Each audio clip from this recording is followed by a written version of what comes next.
la dernière,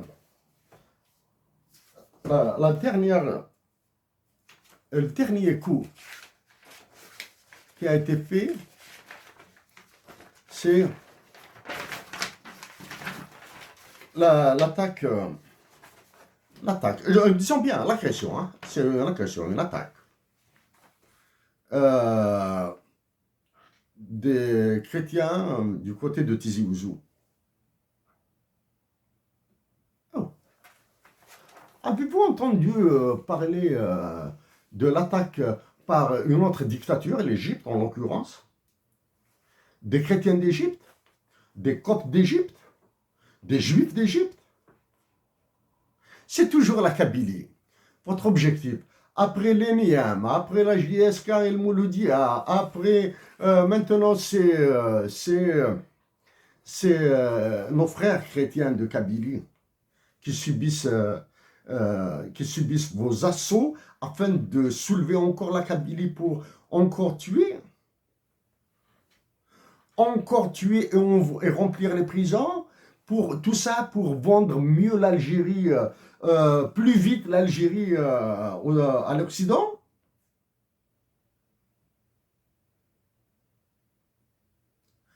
Nos frères de Kabylie et tous nos frères d'Algérie doivent ouvrir les yeux sur ce genre de comportement.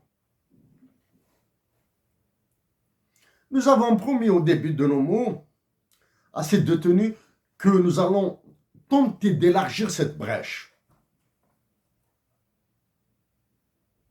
Par des actions plus réfléchies, plus sages.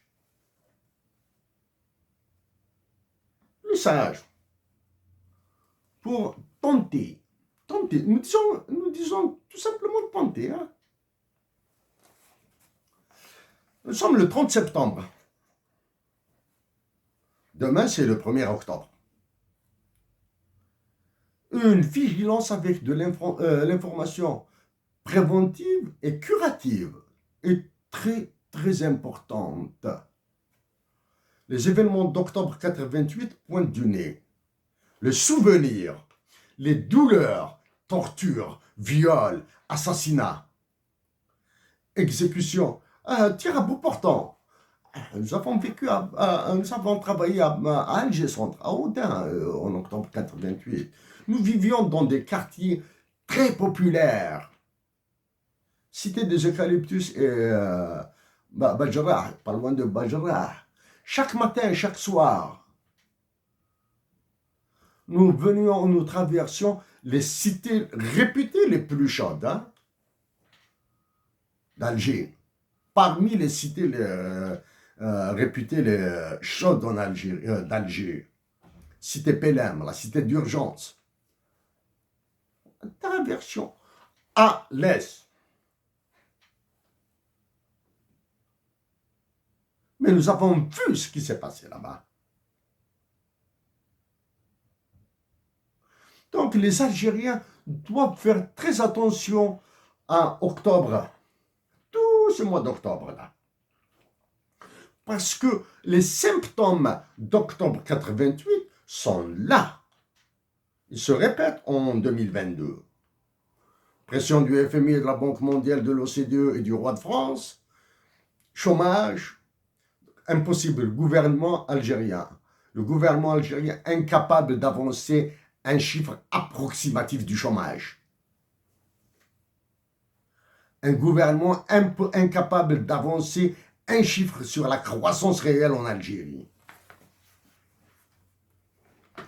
Un gouvernement incapable d'avancer un chiffre sur la fuite de capitaux. Exemple de fuite de capitaux, à travers les franchises, comme les cigarettes Marlboro. Il est incapable d'avancer un quelconque chiffre sur la fuite de capitaux, justement à travers le taux de change. Fuite de capitaux et blanchiment d'argent. Hein? Si nous avons dit, si nous obtenions le pouvoir de surévaluer de décision monétaire, la première action, elle sera cruelle, elle sera sanglante, elle fera très mal aux Algériens. Nous allons remettre le taux de change du dinar à sa valeur de septembre 88, octobre 88. Ça, c'est d'un point de vue symbolique.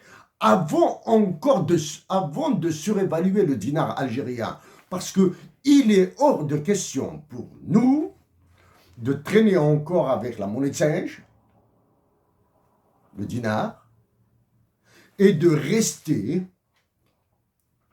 à la traîne de la Tunisie et du Maroc. De la Tunisie et du Maroc.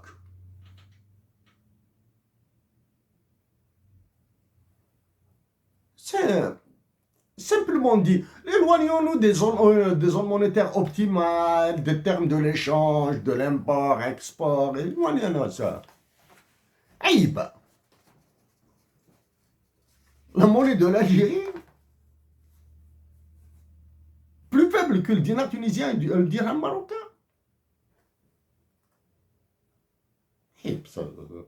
Aïe, même si l'économie algérienne est non compétitive, elle est aussi compétitive, ou au moins dans les mêmes niveaux de compétitivité que l'économie marocaine et tunisienne. D'accord?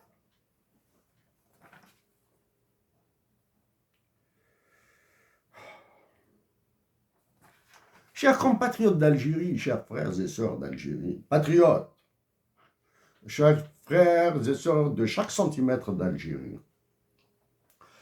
la cadence des informations et des décisions politiques en Algérie est un supersonique. La vitesse est supersonique. Il faut toujours vous avoir à l'esprit que la partition de l'Algérie est l'objectif de certains penseurs occidentaux. La partition de l'Algérie, l'Algérie doit partir en morceaux là.